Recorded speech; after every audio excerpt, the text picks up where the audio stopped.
আসসালামু আলাইকুম প্রিয় বন্ধুরা।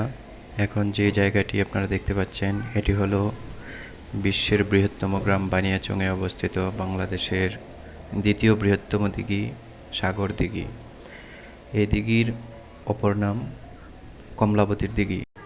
এই দিঘির খনন কাজ করেন তৎকালীন সামন্ত রাজা পদ্মনাভ।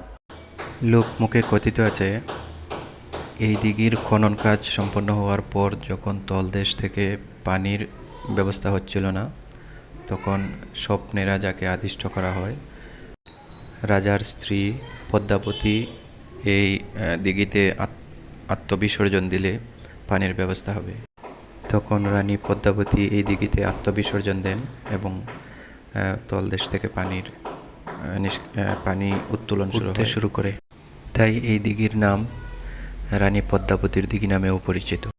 প্রায় ৬৬ একর জায়গা জুড়ে এই দিঘির আয়তন বিস্তৃত। ১৯৮৬ সালে এই দিঘির পুনর্খনন কাজ করা হয়। বর্তমানে এটি বাংলাদেশের একটি দর্শনীয় স্থান হিসেবে বহুল পরিচিত।